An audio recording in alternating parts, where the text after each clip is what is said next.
Jen, Ben, university system leaders say the legislature's budget proposal approved by the Appropriations Committee last week would cause a nearly $110 million deficit next fiscal year and $226 million the year after. And officials say in order to pick up that slack, they'd be forced to lay off more than 650 full-time faculty and staff, eliminate nearly 3,000 part-time positions, and hike tuition by 5%.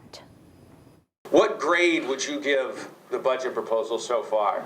Right now? F. All right.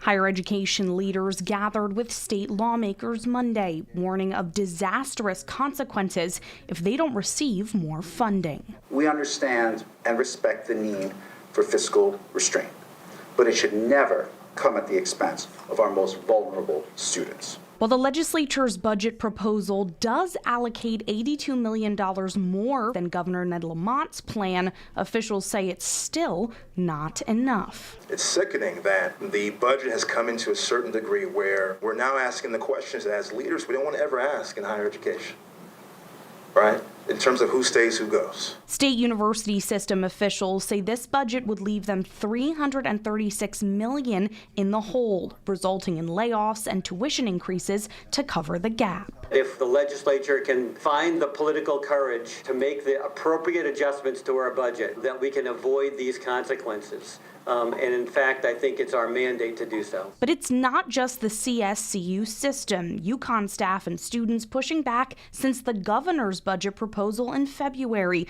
protesting at the state capitol, warning of similar consequences. In a statement, Lamont's budget director wrote CSCU's request for additional funding appears to be based on a belief that one-time federal funding to compensate for COVID-related costs should continue in perpetuity. Simply asking for ever-increasing operating subsidies is not sustainable. Please rethink the budget because it will affect, I'm not just speaking for myself, I'm speaking for everybody.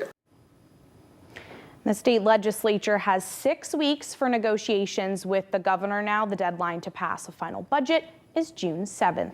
Jen, Ben.